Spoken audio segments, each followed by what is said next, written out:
बोलो भारत माता की, बोलो भारत माता की, भारतीय जनता पक्षಕ್ಕೆ ರಾಜೀನಾಮೆ ಕೊಡಲೇಬೇಕು,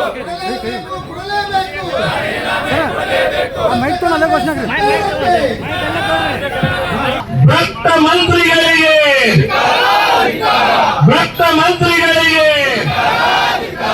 ಭ್ರಷ್ಟ ಮಂತ್ರಿ ನಾಗೇಂದ್ರ ಅವರೇ, ಭ್ರಷ್ಟ ಮಂತ್ರಿ ನಾಗೇಂದ್ರ ಅವರೇ, ಕುರ್ಚಿ ಬಿಡಿ, ಕುರ್ಚಿ ಬಿಡಿ, ಕುರ್ಚಿ ಬಿಡಿ, ಕುರ್ಚಿ ಬಿಡಿ, ಕುರ್ಚಿ ಬಿಡಿ, ಕುರ್ಚಿ ಬಿಡಿ, ಕುರ್ಚಿ ಬಿಡಿ, ಕುರ್ಚಿ ಬಿಡಿ, ಭ್ರಷ್ಟ ಕಾಂಗ್ರೆಸ್ ಸರ್ಕಾರಕ್ಕೆ,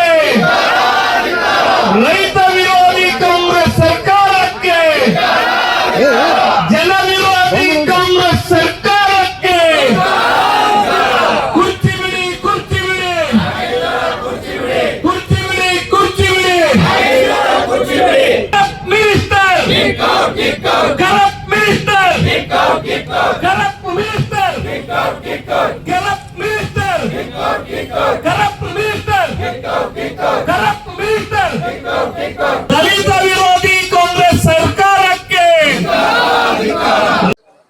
ರಾಜ್ಯ ಸರ್ಕಾರದ ವಿರುದ್ಧ ಭಾರತೀಯ ಜನತಾ ಪಕ್ಷದ ಹೋರಾಟದ ನಿರ್ಣಯದ ಅಂಗವಾಗಿ ಜಿಲ್ಲೆಯ ಎಲ್ಲ ಕಾರ್ಯಕರ್ತರು ಇವತ್ತು ಸರ್ಕಾರದ ವಿರುದ್ಧ ಇಲ್ಲಿ ನಾವು ಘೋಷಣೆಯನ್ನು ಕೂಗ್ತಾ ಇಲ್ಲಿ ಕುಳಿತಿದ್ದೇವೆ. ಇದು ಸರ್ಕಾರ ಎಂಥ ಸರ್ಕಾರ ಇದು ಅನ್ನೋದು ನಮಗಂತೂ ಅರ್ಥ ಆಗ್ತಾನೆ ಇಲ್ಲ. ಸುಮಾರು 18 ವರ್ಷಗಳ ಕಾಲ ನಾವು ಇಲ್ಲಿ ಮಂತ್ರಿ ಹಾಕಿ ಕೆಲಸ ಮಾಡಿದ್ದೆವು. ಹಿಂದೆ ಯಾವತ್ತೂ ಕೂಡ ಸರ್ಕಾರಗಳು ಈ ರೀತಿ ಕಾಂಗ್ರೆಸ್ ಇದ್ರೂ ಕೂಡ ಇಂಥ ಹೊಲಸ ಸರ್ಕಾರ ಇರಲಿಲ್ಲ.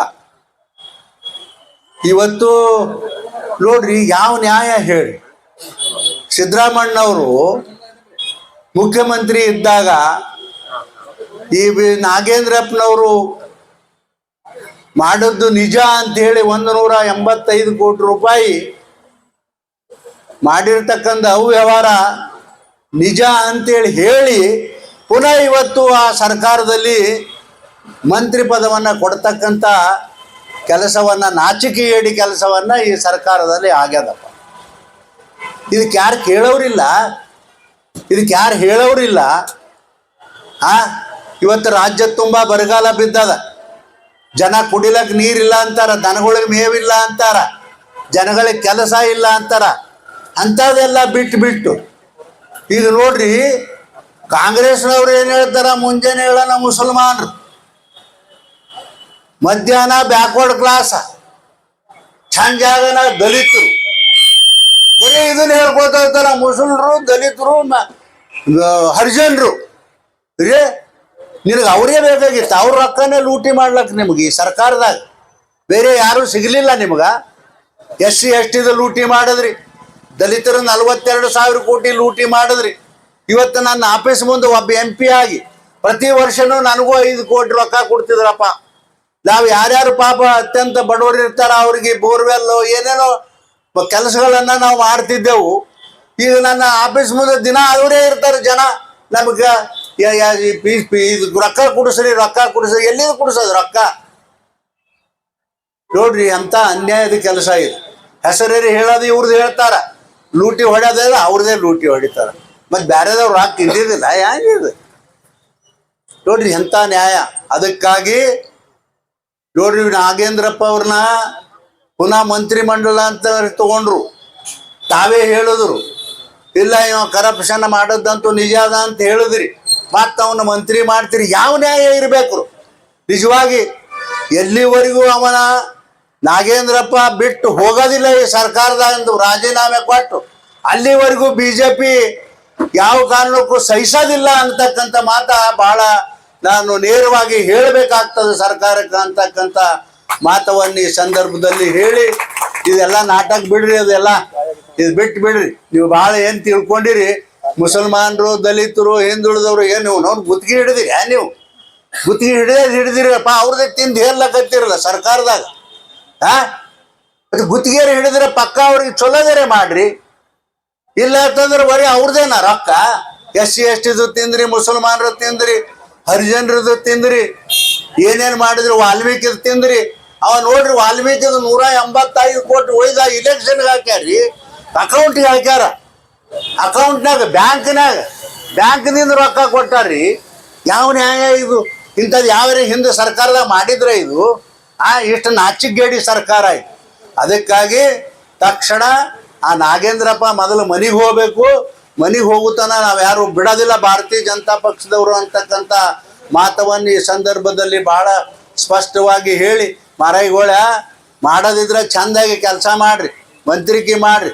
ಇಡೀ ರಾಜ್ಯದಾಗ ಜನ ಬಡವರು ನೀರಿಲ್ಲ, ಕೆಲಸ ಇಲ್ಲ, ಏನಿಲ್ಲ ಅಂತ ಒದ್ದಾಡ್ತಾರ. ಅಂಥದ್ರಾಗ ನೀವು ಇಂಥವೆಲ್ಲ ನಾಟಕ ಮಾಡ್ಕೋತ ಕೂತಿದ್ದೀರಿ. ನಿಮ್ಮ ನಾಟಕ ಇದೇನು ತಿಳಿಯಂಗಿಲ್ಲ ಅಂತೇಳಿ ತಿಳ್ಕೊಬೇಡ್ರಿ. ಇದೆಲ್ಲ ಇಡೀ ರಾಜ್ಯದ ಜನರಿಗೆ, ಇಡೀ ದೇಶದಾಗ ಕೂಡ ನೀವು ಭಾಳ ಪ್ರಸಿದ್ಧ ಆಗಿಬಿಟ್ಟಿರಿ. ಅಲ್ಲಿ ನೋಡ್ರಿ ಹೆಂಗದ, ಎಂತೆಂಥದ್ದು ಆಡ್ಲಾಗತ್ತೆ ನೀವು ನೋಡಿರ್ಬೇಕು. ಅದಕ್ಕಾಗಿ ನಾಚಿಕೆ ಬರ್ತಕ್ಕಂಥ ಕೆಲಸ ಮಾಡೋದು ಬಿಡ್ರಿ. ಮಾಡೋದಿದ್ರೆ ಚಂದಾಗಿ ಮಾಡ್ರಿ, ವಾಲ್ಲ ಅಂದ್ರೆ ರಾಜೀನಾಮೆ ಕೊಟ್ಟು ನಿಮ್ಮನಿಗೆ ಹೋಡ್ರಿ. ಯಾರಿಗೆ ತಾಕತ್ತದ ಅವ್ರು ಸರ್ಕಾರ ನಡೆಸ್ತಾರ ಅಂತಕ್ಕಂಥ ಮಾತವನ್ನು ಈ ಸಂದರ್ಭದಲ್ಲಿ ಹೇಳಿ, ಮತ್ತೊಂದು ಸಲ ಈ ಸರ್ಕಾರಕ್ಕೆ ಒಂದು ಹೆಂಗೆ ನಮ್ಮ ಇವರು ಡಬ್ಬಿಯವ್ರು ಹೇಳಿದ್ರಲ್ಲ, ನಿಮಗೆ ವಾರ್ನ್ ಮಾಡ್ತೇವಂತ, ಹಂಗೆ ನಾನು ಕೂಡ ಸರ್ಕಾರಕ್ಕೆ ಅದು ವಾರ್ನ್ ಮಾಡಿ ನಾನು 2 ಮಾತು ಮುಗಿಸ್ತೀನಿ. ನಮಸ್ಕಾರ. ರಮೇಶ್ ಜಿಗಜಿನ್ ಸಾಹೇಬರು ಹಾಗೂ ವಿವೇಕಾನಂದ ಡಬ್ಬಿಯವರು ಹೇಳಿದಾಗೆ ಸರ್ಕಾರದಲ್ಲಿ ಒಂದು ಯಾವುದು ಸತ್ಯ ಅನ್ನುವಂಥದ್ದು ಗೊತ್ತಾಗ್ತಾ ಇಲ್ಲ. DK ಶಿವಕುಮಾರ್ ಸರ್ಕಾರದಲ್ಲಿ ತೆಗೆದುಕೊಂಡಂತ ಮಂತ್ರಿಯನ್ನ ಕಳೆದ ಸಿದ್ದರಾಮಯ್ಯ ನೇತೃತ್ವದ ಸರ್ಕಾರದಿದ್ದಾಗ ಅವ್ರು ತೆಗೆದು ಹಾಕೋರು. ಭ್ರಷ್ಟಾಚಾರ ಆರೋಪ ಬಂದಾಗ ತೆಗೆದು ಹಾಕಿದ ನಂತರ ಮತ್ತೆ ಅವರೇ ತಗೊಳ್ಳುವಂತ ಉದ್ದಟತನವನ್ನ ಮಾಡಿದಂಥ ಸಂದರ್ಭದಲ್ಲಿ ಅವ್ರು ಹೊರಗೆ ಹಾಕ್ಬೇಕನ್ನುವಂಥ ಆಗ್ರಹವನ್ನ ಭಾರತೀಯ ಜನತಾ ಪಕ್ಷ ಇಡೀ ರಾಜ್ಯದ ಧರಣಿ ಹೋರಾಟ ಮುಖಾಂತರ ಇವತ್ತು ಮಾಡ್ತಾ ಇದೆ. ಇವತ್ತು ನಡೆಯುವಂಥ ಅಸೆಂಬ್ಲಿಯಿಂದ ಅವ್ರು ಹೊರಗೆ ಇಟ್ಟು ಅಸೆಂಬ್ಲಿ ನಡೆಸಬೇಕನ್ನುವಂಥ ಆಗ್ರಹವನ್ನ ಭಾರತೀಯ ಜನತಾ ಪಕ್ಷ ಬಿಜಾಪುರ ಜಿಲ್ಲೆ ಮಾಡಿದೆ ಅನ್ನುವಂಥ ಮಾತನ್ನ ಈ ಸಂದರ್ಭದಲ್ಲಿ ಹೇಳಿ, ಇವತ್ತು ಬಿಜಾಪುರ ಜಿಲ್ಲೆ ಬರಗಾಲಕ್ಕೆ ಇವತ್ತು ತುತ್ತಾಗಿದೆ. ಹಿಂದಿನ ಒಂದು ಮಳೆಯನ್ನು ನಾವು ಈ ವರ್ಷದ ಗಣನೆ ತೆಗೆದುಕೊಂಡಾಗ ಬಹಳಷ್ಟು ಜನರು ತೊಂದರೆಯಲ್ಲಿ ಆತಂಕದಲ್ಲಿ ಬಿದ್ದಿದ್ದಾರೆ. ಬರಗಾಲ ಜಿಲ್ಲೆ ಘೋಷಣೆ ಮಾಡಬೇಕಂತ ಆಗ್ರಹವನ್ನು ಕೂಡ ಭಾರತೀಯ ಜನತಾ ಪಕ್ಷ ಮಾಡುತ್ತೆ ಅನ್ನುವಂಥ ಮಾತನ್ನ ಈ ಸಂದರ್ಭದಲ್ಲಿ ಹೇಳಿ, ಇವತ್ತು ಹಲವಾರು ನ್ಯೂನತೆಗಳನ್ನ ಸರ್ಕಾರದಲ್ಲಿ ನೋಡಿದ್ವಿ. ನನಗನ್ನಿಸ್ತದ ಏನು ಮಾತಾಡೋ ಉಪಯೋಗ ಇಲ್ಲಪ್ಪ ಅಂತ ಅನ್ಸಾತ. ಯಾಕಂದ್ರೆ ನಾವು ಎಷ್ಟು ಹೇಳಿದ್ರು ಅಷ್ಟೇ ಅದ. ಯಾಕಂದ್ರೆ ಇದು ಎಷ್ಟು ಸಲ ಇವತ್ತು ಸಿದ್ದರಾಮಯ್ಯ ಇದ್ದಕ್ಕರು ಹೋರಾಟ ಮಾಡಿದ್ರು. ಈಗ ಅದಕ್ಕೆ ಕೆಟ್ಟ ಪರಿಸ್ಥಿತಿ DK ಶಿವಕುಮಾರ್ ಕಾಲದಲ್ಲಿ ಬಂದಿದೆ. ಇವತ್ತು ಅವ್ರಿಗೆ ನೀವೇನ್ರ ರಾಮಚಂದ್ರ ಯಾರು ಗೊತ್ತವಲ್ಲ, ಯಾರು ಅವ್ರ ಶಿಷ್ಯರೇನ್ರಿ, ಅವ್ರ ಗುರು ಅಂದ್ರೆ ಅವೇನು ಕಿವಿ ಹಾಕೊಳಂಗಿಲ್ಲ. ಯಾಕೆ ಕ್ವಾಣಿನ ಮುಂದೆ ಕಿನ್ನೂರಿ ಬರ್ಸಂಗೆ ಐತಿ ಯಾವಾಗ. ಅದಕ್ಕೆ ಅಲ್ಲಿ ಏನು ಕೇಳಿಸಿದ್ರೆ ಅವ್ರಿಗೆ ಏನ್ರಿ ತಿಳಿಬೇಕಲ್ಲ. ಅವ್ರ ಮನೆಗಳ ದೀಪ ಸಾಹೇಬ್ರ ಚರ್ಮ ಅದೇನಾರು ಹತ್ತಂಗಿಲ್ಲ. ಅದಕ್ಕೆ ಏನಾರೇ ಒಟ್ಟು ಇದು ಸರ್ಕಾರ ಡಿಸಾಲ್ವ್ ಮಾಡತ್ತ ಒಂದು ಹೋರಾಟ ಮಾಡಿ, ಯಾರು ಮಂತ್ರಿ ತೆಗಿಯೋದಕ್ಕಿಂತ ಸರ್ಕಾರಕ್ಕೆ ಕಿತ್ತೋಗೋದ್ಬೇಡ್ರಿ. ಇವತ್ತು ಮೊನ್ನೆ ಇಂಡಿಗೆ ಬರಾತಿದ್ದೆ ಬಸ್ ಸ್ಟ್ಯಾಂಡ್ದಾಗ ಒಂದು ಯಾವುದೋ ಕಾರ್ಯಕ್ರಮ, ನಾವು ಕಾಸುಗೌಡ್ರು ಎಲ್ಲ ಕೂಡ ಹೆಣ್ಮಕ್ಳು ಇದ್ದೀವಿ. ಬಸ್ ಫುಲ್ ಆಗಿ ಮ್ಯಾಗ ಇರ್ಲಾತ್ರಿ ಹೆಣ್ಮಕ್ಳು. ಇಟ್ಟಾಕ್ರಿ ಗದ್ಲ ಏನು ಬಸ್ ಅಂದ್ರೆ ಬಸ್ಸೇ ಕಡಿಮೆ ಮಾಡಿಬಿಟ್ರತ್ತ. ಹೆಣ್ಮಕ್ಳು ಪೊಗಟ ಇದು ಮಾಡಿ ಬಸ್ಸೇ ಕಡಿಮೆ ಮಾಡಿಬಿಟ್ರ ಅಂದ್ರೆ ಒಂದರ ಕೊಟ್ಟಂಗೆ ಮಾಡಿ ಒಂದ್ ಕಡೆ ಕಸ್ಕೊಂಡ್ಬಿಡ್ತಾರ. ಇವತ್ತು ಜಿಲ್ಲೆಯಲ್ಲಿ ಹಲವಾರು ಕಡೆ ಮೊನ್ನೆ ನಮ್ದು ಜಿಗಿನ ಸಾಹೇಬ್ರು ಭಾಷಣ ಮಾಡತ್ರಿ ಇಂಡಿಯಾಗ. ಎದುರಿ ಬಂದ ಢೋಲ್ ಬಂದಿಲ್ರಿ, ಢೋಲ್ ಅಂದವ. ಢೋಲ್ ಅಂತ ಸಾಹೇಬ್ರಿಗೆ ತಿಳಿಲಿಲ್ಲ. ನಾನು ಹೇಳಿದೆ ಢೋಲ್ ಅಂದ್ರೆ ಪೆನ್ಷನ್ ಕತ್ತಾರ ಸಾಹೇಬ್ ಈ ಕಡೆ ಹಳ್ಯಾಗ ಅಂತ ಹೇಳಿ ನಾನು. ಅಂದ್ರೆ ಪೆನ್ಷನ್ ಬಂದಿಲ್ಲ ಅಂತೇಳಿ ರೋಡ್ ಬಾಯಿ ಪಡ್ಕೊಳ್ಳೋಂಥ ಪರಿಸ್ಥಿತಿ ಇವತ್ತಿನ ಒಂದು ಸರ್ಕಾರದಲ್ಲಿ ಆಗಿದೆ. ಇವ್ರು ಗ್ಯಾರಂಟಿ ಕೊಟ್ಟು ಮೋಸ ಮಾಡಿ ಕೊಡ್ತೀವಿ ಅಂತೇಳಿ ಮಾಡಿ ಓಟ್ ಹಾಕೊಂಡಾರ. ಆ ಗ್ಯಾರಂಟಿ ಒಂದು ಸರಿಯಾಗಿ ಮುಡ್ತಾ ಇಲ್ಲ. ಒಂದು ಸರಿಯಾದಂಥ ಇನ್ಶೂರೆನ್ಸ್ಗಳು, ಕ್ರಾಪ್ಗಳು ಇವೆಲ್ಲ ಸರಿಯಾಗಿ ಮುಡ್ತಾ ಇಲ್ಲ. ಇವತ್ತು ಹಲವಾರು ರಸ್ತೆಗಳು ಈ ಮಾಡ್ಯಾರ ಅಂದ ಕೂಡ 1.5 ವರ್ಷನ ಕಲಾಸ ಆಗಿರ್ತದೆ. ರಮೇಶ್ ಭೂಷಣ್ ಅವ್ರು ಕೇಳ್ರಿ, ಅಫ್ಜಲ್ಪುರ್ ರೋಡ್ ಮಾಡಿದ್ರು. ಯಾಕ್ರಿ ರಮೇಶ್ ಹಾಕೋಪುರ ಸತಿ ಕಲಾಸ ರೋಡೇ ಇಲ್ಲ ಅಂದ್ರೆ ಅರ್ಧ ಕರ್ದ ತಿಂದು ಕಾಂಟ್ರಾಕ್ಟ್ ತಿಂದಿರ್ತಾನೋ. ಕೇಂದ್ರ ಸರ್ಕಾರ ರೊಕ್ಕ ಜೊತೆ ಸ್ಟೇಟ್ದವ್ರಿಗೆ ತಿನ್ನಾಕತ್ತಾರ. ಹಿಂಗ ಇಂಥ ಸರ್ಕಾರ ಇದ್ದ ಪರಿಸ್ಥಿತಿ ಬಹುತೇಕ ರಮೇಶ್ ಜಿಗಜಿನ್ ಸಾಹೇಬ್ರ ರಾಜಕೀಯ ಜೀವನದಲ್ಲಿ ನೋಡಿಲ್ಲ ಅಂತ ಅನಿಸ್ತದೆ. ಯಾಕೆ ಅವ್ರ ಹೆಸರು ಬೇಕು, ನಮ್ಗಿಂತ 20-30 ವರ್ಷ ಸೀನಿಯರ್ ಅದ್ರ. ಅವ್ರ ಕಾಲದಾಗ ನೋಡಿಲ್ಲ, ನಮ್ಮ ಕಾಲದಾಗ ನೋಡಕ್ ಸಿಗಂಗಿಲ್ಲ. ಅಂತ ಕೆಟ್ಟ ಪರಿಸ್ಥಿತಿಯಲ್ಲಿ ಈ ಸರ್ಕಾರ ವಿಸರ್ಜನೆ ಆಗ್ಬೇಕು, ಹೊಸ ಚುನಾವಣೆ ಬರಬೇಕು, ಜನರು ತುದಿಗಾಲಲ್ಲಿ ನಿಂತಾರೆ. ಇವತ್ತು ಸರ್ಕಾರ ಯಾವಾಗ ಈಗ ಸರ್ಕಾರವನ್ನು ಕಿತ್ತು ಹಾಕ್ಬೇಕು, ಯಾವಾಗ ಕಾಂಗ್ರೆಸ್ ಸರ್ಕಾರ ಕೆಡಬೇಕಂತೇಳಿ ಇವತ್ತು ತುದಿಗಾಲಲ್ಲಿ ನಿಂತ ಸಂದರ್ಭದಲ್ಲಿ ಜನರ ಅಪೇಕ್ಷಿತಕ್ಕೆ ಸರ್ಕಾರ ಬರ್ಬೇಕಂದ್ರೆ ಚುನಾವಣೆ ನಡೀಲೇಬೇಕನ್ನುವಂತ ಆಗ್ರಹವನ್ನ ಈ ಸಂದರ್ಭದಲ್ಲಿ ಮಾಡ್ಲಿಕ್ಕೆ ಬಯಸ್ತಾ ಇದೆ. ಇವತ್ತು ಇಂಥ ಒಂದು ಕೆಟ್ಟ ಪರಿಸ್ಥಿತಿಯಲ್ಲಿ ಇವತ್ತು ಸರಿಯಾದ ಒಂದು ವ್ಯವಸ್ಥೆ ಇಲ್ಲ, ಪಂಚಾಯತಿಗಳಿಗೆ ಸರಿಯಾದಂತ ಅನುದಾನ ಇಲ್ಲ. ಇವತ್ತು 2 ವರ್ಷಗಟ್ಲೆ ಆಯ್ತು, 3 ವರ್ಷಗಟ್ಲೆ ಆಯ್ತು, ಜಿಲ್ಲಾ ಪಂಚಾಯತ್ ಚುನಾವಣೆ ನಡೆಯತ್ತಿಲ್ಲ.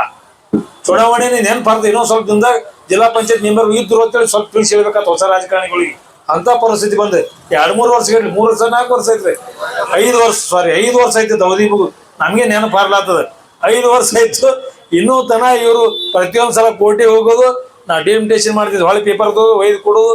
ಇದ್ರಾಗ ಅಂದ್ರ ಜನರ ಹಿತನೂ ಕಾಪಾಡಲಿಲ್ಲ, ಜನರಿಗೆ ಸೌಲಭ್ಯನ ಕಸಲ್ಕೊಂಡಾರ. ಭ್ರಷ್ಟಾಚಾರನು ಸಾಕಷ್ಟು ಇವತ್ತು ತಾಂಡವಾಡ್ತಾ ಇದೆ. ಜೊತೆ ಜನಪ್ರತಿನಿಧಿಯಾಗಿ ಕೆಲಸ ಮಾಡುವಂತ ಜನರ ಆ ಹಕ್ಕನ್ನು ಸುಧಾ ಕಸಲ್ಕೊಂಡಾರ ಅನ್ನುವಂತ ಆರೋಪವನ್ನ ಈ ಸಂದರ್ಭದಲ್ಲಿ ಮಾಡ್ಲಿಕ್ಕೆ ಬಯಸ್ತಾ ಇದ್ದೀನಿ. ಇಂಥ ಒಂದು ಸರ್ಕಾರ ತಕ್ಷಣದಲ್ಲಿ ಹೊರಗೆ ಹೋಗ್ಬೇಕಿದು, ಸರ್ಕಾರ ಹೋಗ್ಬೇಕನ್ನುವಂತ ಆಗ್ರಹವನ್ನು ಈ ಸಂದರ್ಭದಲ್ಲಿ ಮಾಡಿ ಇವತ್ತು ತಕ್ಷಣ ಬಿಜಾಪುರ ಜಿಲ್ಲೆಗೆ ಬರಗಾಲ ಜಿಲ್ಲೆ ಅಂತ ಘೋಷಣೆ ಮಾಡಬೇಕು. ಆ ಜೊತೆನೆ ಇವತ್ತೇನೋ ಡೆವಲಪ್ಮೆಂಟ್ ಬಿಜಾಪುರ ಜಿಲ್ಲೆಯಲ್ಲಿ ಅಡಿಗೆಲ್ಲು ಹಂಗ ಹಿಂಗ ಏನು ಕೇಳತ್ತಿಲ್ಲ. ಏನೋ ಸ್ವಲ್ಪ ಇವತ್ತು ಅಲ್ಲಿ ಇಲ್ಲಿ ಅಡಿಗೆಲ್ಲು ಆ ಬಿಜಾಪುರದ ನಮ್ಮ ಒಳಗೋಡ್ರಿಗೆ ಅವ್ರಿಗೆ ಕೇಳಿ ಏನ್ರಿ ಭಯಂಕರ ಉದ್ಘಾಟನೆ ನಡೆದಾವಲ್ಲ ಇಲ್ಲಿ ಅಂತ ಹೇಳಿ, ಅದು ಕೇಂದ್ರ ಸರ್ಕಾರ ಅಮೃತ ಯೋಜನೆ ಕೇಂದ್ರ ಸರ್ಕಾರದ್ದು. ಕೇಂದ್ರ ಸರ್ಕಾರ ಯೋಜನೆ ಎಲ್ಲಿ MP ಅವ್ರ ಫೋಟೋನು ಕಾಣಿಲ್ಲ, MP ಅವ್ರ ಕರೆಯವಲ್ಲ. ಇಟ್ಟು ಸರ್ಕಾರದಾಗ ಎಲ್ಲಿ ಇಲ್ಲ.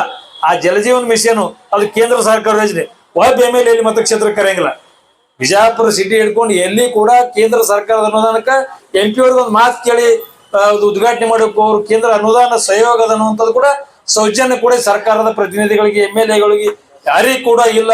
ಇಟ್ಟು ಲಜ್ಜೆಗಡಿದಂತ ಸರ್ಕಾರವನ್ನ ನಾವು ಈ ಸಂದರ್ಭದಲ್ಲಿ ವಿರೋಧ ಮಾಡೋ ಜೊತೆನೆ ಈ ಸರ್ಕಾರವನ್ನು ತಕ್ಷಣ ಇವತ್ತು ಮಹಿಳೆಯರಿಗೆ ಇನ್ನೊಂದು ನಮ್ಮ ನೆನಪಿಲ್ಲ, ನಮ್ಮ ಕೇಂದ್ರ ಸರ್ಕಾರದಲ್ಲಿ 33% ಕೊಡ್ಬೇಕಂತೇಳಿ ಆ ಕಾನೂನು ತರುವ ಮುಂದೆ ವಿರೋಧ ಮಾಡುವಂತವ್ರು ಇವರು ರಾಜ್ಯದಲ್ಲಿ ಒಂದು ಮಹಿಳಾ ಮಂತ್ರಿಗಳನ್ನ ಮಾಡಿಲ್ಲ. ಇವರು ಎಷ್ಟು ಮಹಿಳೆಯರ ಪರವಾಗಿದ್ದಾರೆ, ಎಷ್ಟು ತಾಯಂದ್ರ ಪರವಾಗಿ. ಇವರೆಲ್ಲ ಯಾರು ಇಂದಿರಾ ಗಾಂಧಿ, ಸೋನಿಯಾ ಗಾಂಧಿ ಅವ್ರಿಗೆ ನಾಯಕತ್ವ ಕೊಟ್ಟು ಒಂದು ಕುಟುಂಬ ಕೊಟ್ಟಾರ ಬಿಡ್ರಿ ಅನ್ನಂಗಿಲ್ಲ. ಆ ತಾಯಂದ್ರಿಗೆ ನ್ಯಾಯ ಕೊಡಾಕ್ತಾ ಇರಲ್ಲ. ಅವ್ರು ಕೊಡುವಂತ ಏನು ಕೇಂದ್ರ ಸರ್ಕಾರ ತಂದಿತ್ತು ಬಿಲ್ ಮಂಡನೆ ಅದನ್ನ ವಿರೋಧ ಮಾಡಿದ್ರು. ಇವರು ನೆವ ಇಟ್ಕೊಂಡು ಯಾವುದೋ ನೆವ ಇಟ್ಕೊಂಡು ವಿರೋಧ ಮಾಡಿ ಆ ತಾಯಂದ್ರಿಗೆ ಕೂಡ ಇವತ್ತು ಅನ್ಯಾಯ ಮಾಡುವಂತ ಕೆಲಸ ಮಾಡಿದೆ. ಇಡೀ ರಾಜ್ಯ ಸಂಪುಟದಲ್ಲಿ ಒಬ್ರು ಕೂಡ ಮಹಿಳಾ ಪ್ರತಿನಿಧಿಗಳಿಲ್ಲ. ಇದನ್ನು ಕೂಡ ನಾವು ಖಂಡಿಸ್ತೀವಿ ಅನ್ನುವಂತ ಮಾತನ್ನ ಈ ಸಂದರ್ಭ ಹೇಳಿ, ಹಲವಾರು ವಿಷಯಗಳಿಗೆ ಇವು ಸರ್ಕಾರ ಸಂಪೂರ್ಣ ವಿಫಲ ಆಗಿದೆ. ಇವು ಸರ್ಕಾರ ವಿರೋಧವಾಗಿ ಇವತ್ತು ನಡೀತಿರುವಂತಹ ಧರಣಿಯಲ್ಲಿ ನಾವೆಲ್ಲರೂ ಕೂಡ ಭಾಗವಹಿಸಿದ್ದು ಅನ್ನುವಂತ ಮಾತನ್ನ ಹೇಳ್ತಾ ಹಂಗೆಲ್ಲ ಒಂದಿಸಿ 2 ಮಾತಿಗೆ ವಿರಾಮ ಹೇಳ್ತಾರೆ. ತಿಳ್ಕೊಂಡು ಇವತ್ತು ಚುನಾವಣೆ ಬಳಸ್ತಕ್ಕಂಥದ್ದು. ಇವತ್ತು ನನಗೆ ಅನಿಸ್ತದ ಸಿದ್ದರಾಮಯ್ಯ ಸರ್ಕಾರ ಇದ್ದಾಗ ರಾಜೀನಾಮೆ ಮಾಡಿಕೊಟ್ಟಂತ ಬಿ ನಾಗೇಂದ್ರನ್ನ ಇವತ್ ನೀವು DK ಶಿವಕುಮಾರ್ ಸರ್ಕಾರ ಅವ್ರನ್ನ ವಾಪಸ್ ತಗೋತಂದ್ರ ಇವತ್ತು ಡೈರೆಕ್ಟ್ ಆಗಿ ನಾವು ಆರೋಪ ಮಾಡ್ತಾ ಇದ್ವಿ. ಬಿಜಾಪುರ ಜಿಲ್ಲೆಯ ಭಾರತೀಯ ಜನತಾ ಪಕ್ಷ ಇವತ್ತು DK ಶಿವಕುಮಾರ್ ಅವರ ಮಾರ್ಗದರ್ಶನದಲ್ಲಿ ಬಿ ನಾಗೇಂದ್ರ ಅವರು ಇವತ್ತು ವಾಲ್ಮೀಕಿ ನಿಗಮದ ಹಣವನ್ನ ಲೂಟಿ ಮಾಡಿದ್ರು ಅಂತಕ್ಕಂಥ ಆರೋಪ ಇವತ್ತು ಮುಖ್ಯಮಂತ್ರಿ ಕೂಡ ನಾವು ಆರೋಪ ಕೊಡ್ತಾ ಇದ್ದೀವಿ.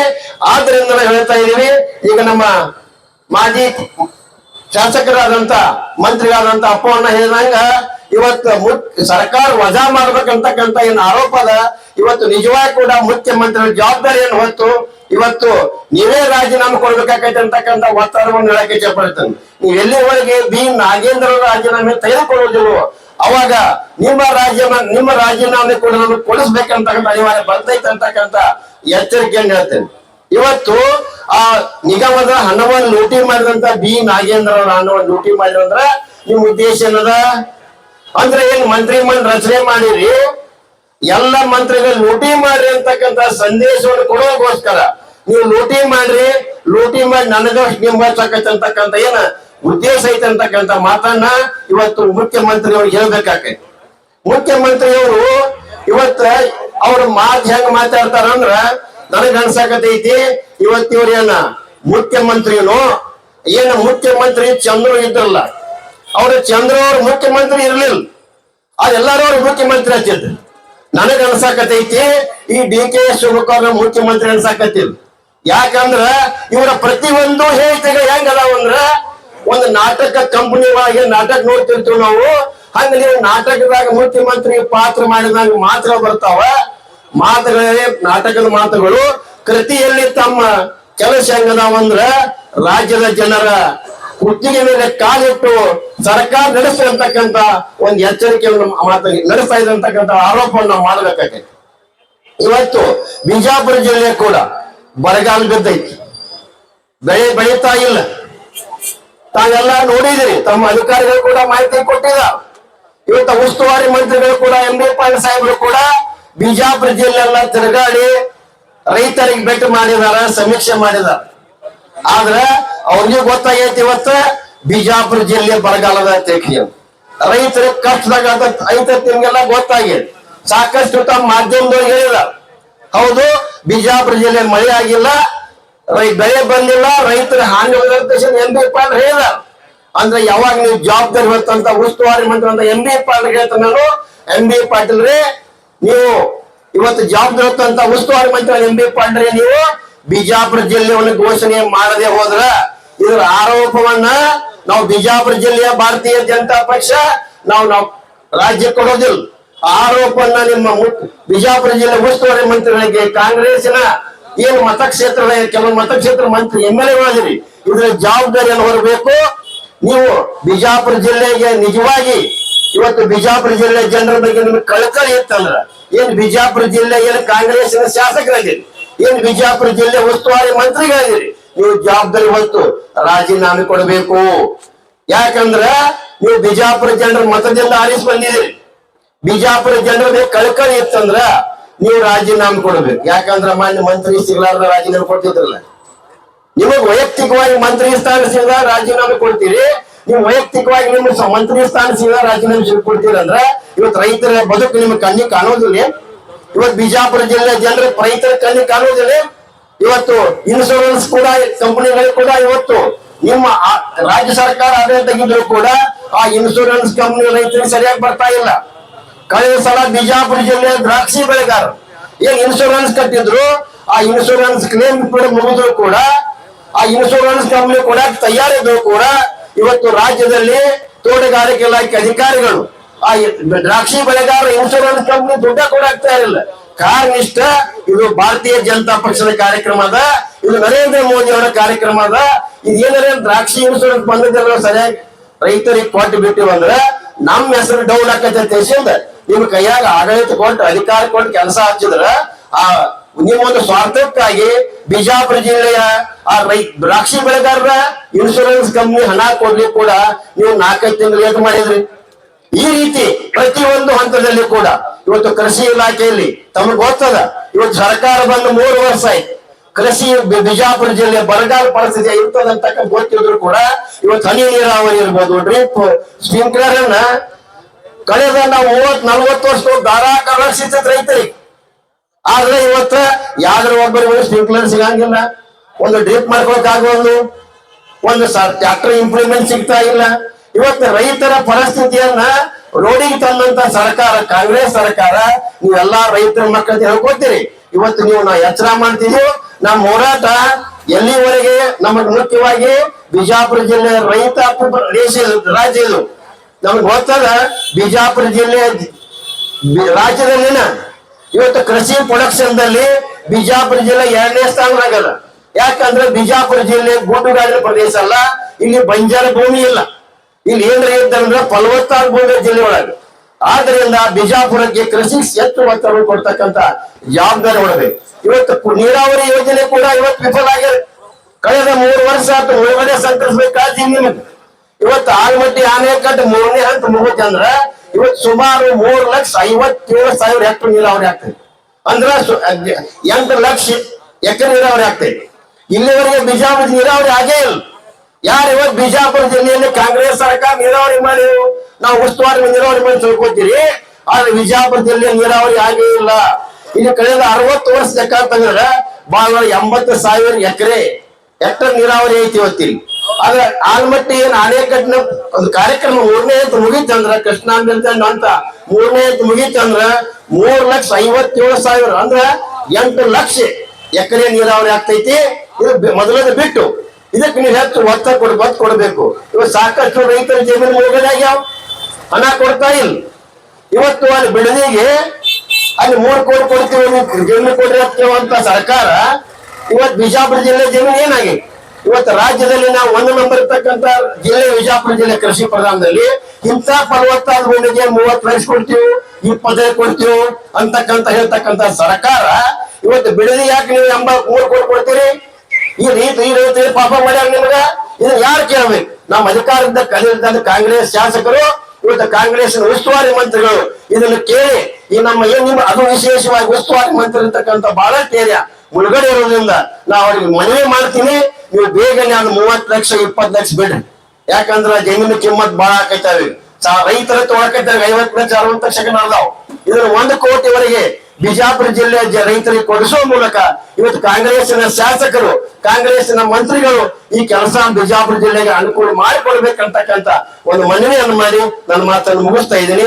ಅದೇ ರೀತಿ ನಾವು ಹೋರಾಟವನ್ನು ಯಾವ ರೀತಿ ಹಮ್ಮಿಕೊಂಡಿದೀವಿ ಅಂದ್ರೆ ಇವತ್ತು ಪ್ರಾರಂಭ ಆಗಿದ್ದು ಇಂಡಿ ತಾಲೂಕಿನಿಂದ ಇವತ್ತು ಸಾಕಷ್ಟು ಯುದ್ಧವನ್ನು ಹೆಚ್ಚು ಇಂಡಿ ತಾಲೂಕಿನ ರೈತರು ಬಂದಿದ್ದಾರೆ. ಜೊತೆಗೆ ನಾವು ಬಿಜಾಪುರ ಜಿಲ್ಲೆ ಎಲ್ಲ ಪದಾಧಿಕಾರಿಗಳು ಸಾಥ್ ಕೊಟ್ಟಿದ್ದೀವಿ. ಈ ರೀತಿ ಪ್ರತಿದಿನ ಒಂದಿನ ಪ್ರತಿ ಮತಕ್ಷೇತ್ರದ ಒಂದು ಕಾರ್ಯಕ್ರಮ ಹಾಕೊಂಡಿದ್ದೀವಿ. ಇವತ್ತು ವಿಶೇಷವಾಗಿ ನಮ್ಮ ಕಾಸುಗೌಡರು ಇರ್ಬೋದು, ನಮ್ಮ ಹನುಮಂತರಾಯಗೌಡರ ನೇತೃತ್ವದಲ್ಲಿ ಇವತ್ತು S.A. ಪಾಂಡೆ ಇರ್ಬೋದು, ಸಾಕಷ್ಟು ಇಂಡಿಯಾ ಇವತ್ತು ನಾಯಕರಿದ್ದಾರೆ. ಇಲ್ಲೆಲ್ಲ ಎಲ್ಲ ನಾಯಕರ ನೇತೃತ್ವದಲ್ಲಿ ಇವತ್ತು ಇಂಡಿ ಮತಕ್ಷೇತ್ರ ನಾಯಕರ ನೇತೃತ್ವದಲ್ಲಿ ಹೋರಾಟದ ಇದು. ಮುಂದಿನ ದಿನ ನಾಳೆ ದಿನ ಮತ್ತೆ ಒಂದು ಮತಕ್ಷೇತ್ರ. ಈ ರೀತಿ ಎಲ್ಲಿವರೆಗೆ ನ್ಯಾಯ ಸಿಗೋದಿಲ್ಲೋ ಅಲ್ಲಿವರೆಗೆ ನಾವು ಭಾರತೀಯ ಜನತಾ ಪಕ್ಷ ಜಿಲ್ಲಾಧ್ಯಕ್ಷರಾಗಿ ಹೇಳ್ತೀನಿ. ಈ ಸರ್ಕಾರಕ್ಕೆ ಇದನ್ನ ಕಿತ್ತು ಒಯ್ಯತಕ್ಕ ಬಿಡುವಂತಕ್ಕಂಥ ಎಚ್ಚರಿಕೆಯನ್ನು ಕೊಟ್ಟು ನನ್ನ ಮಾತನ್ನು ಮುಗಿಸ್ತಾ ಇದ್ದೀನಿ.